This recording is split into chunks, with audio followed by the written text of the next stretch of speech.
हरे कृष्णा। सुने कार्तिक मास महात्म्य का छठा अध्याय, कार्तिक स्नान की विधि, तिथि व पूजा का ज्ञान।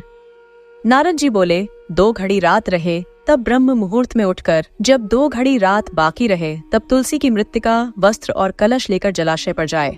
कार्तिक माह में कहीं भी प्रत्येक जलाशय के जल में स्नान करना चाहिए। गर्म जल की अपेक्षा ठंडे जल में स्नान करने से 10 गुना पुण्य होता है। उससे 100 गुना पुण्य बाहरी कुएं के जल में स्नान करने से होता है। उससे 10 गुना झरनों में, और उससे भी अधिक पुण्य कार्तिक में नदी में स्नान करने से होता है।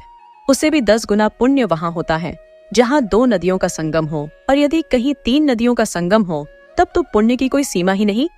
स्नान से पहले भगवान का ध्यान करके स्नानार्थ संकल्प करना चाहिए। फिर तीर्थ में उपस्थित देवताओं को क्रमशः अर्घ्य, आचमनीय आदि देना चाहिए।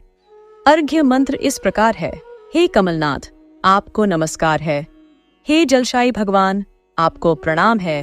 हे ऋषिकेश, आपको नमस्कार है। मेरे दिए अर्घ्य को आप ग्रहण करें। बैकुंठ, प्रयाग तथा बद्रिकाश्रम में जहाँ कहीं भगवान विष्णु गए, वहाँ उन्होंने 3 प्रकार से अपना पांव रखा था।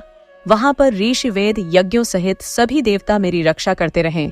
हे जनार्दन, हे दामोदर, हे देवेश, आपको प्रसन्न करने हेतु मैं कार्तिक मास में विधि विधान से ब्रह्म मुहूर्त में स्नान कर रहा हूँ।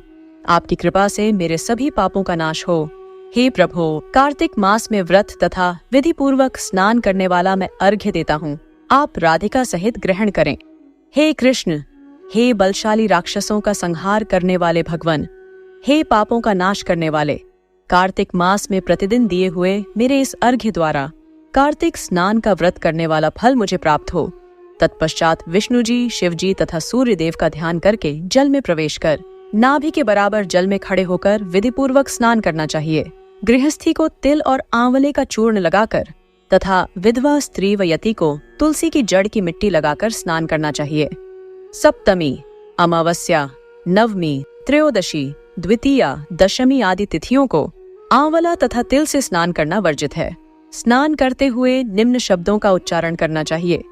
जिस भक्तिभाव से भगवान ने देवताओं के कार्य के लिए 3 प्रकार का रूप धारण किया था, वही पापों का नाश करने वाले भगवान विष्णु अपनी कृपा से मुझे पवित्र बनाए।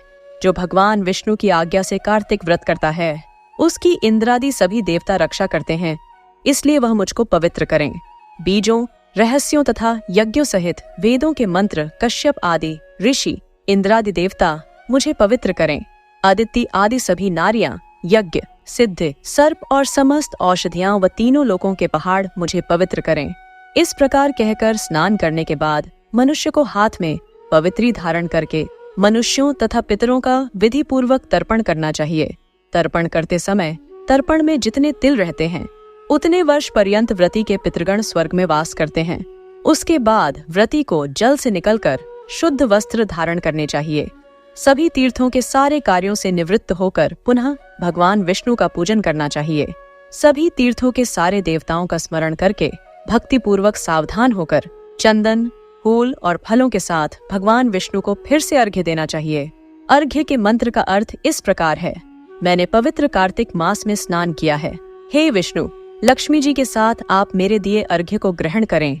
तत्पश्चात चंदन, फूल और तांबूल आदि से वेद पाठी ब्राह्मणों का श्रद्धा पूर्वक पूजन करें और बारंबार नमस्कार करें। ब्राह्मणों के दाएं पांव में तीर्थों का वास होता है। मुंह में वेद और समस्त अंगों में देवताओं का वास होता है। अपने कल्याण की इच्छा रखने वाले मनुष्य को इनका न तो अपमान करना चाहिए, न ही इनका विरोध करना चाहिए। फिर एकाग्रचित्त होकर भगवान विष्णु की प्रिय तुलसी जी की पूजा करनी चाहिए। उनकी परिक्रमा करके उनको प्रणाम करना चाहिए। हे देवी, हे तुलसी, देवताओं ने ही प्राचीन काल से तुम्हारा निर्माण किया है और ऋषियों ने तुम्हारी पूजा की है। हे विष्णु प्रिया तुलसी, आपको नमस्कार है। आप मेरे समस्त पापों को नष्ट करो। इस प्रकार जो मनुष्य भक्ति पूर्वक कार्तिक व्रत का अनुष्ठान करते हैं, वे संसार के सुखों का भोग करते हुए अंत में मोक्ष को प्राप्त करते हैं। हरे कृष्णा। कार्तिक मास अध्याय सुनने के लिए हमारे चैनल को सब्सक्राइब करें और हो सके तो वीडियो को लाइक कर शेयर करें।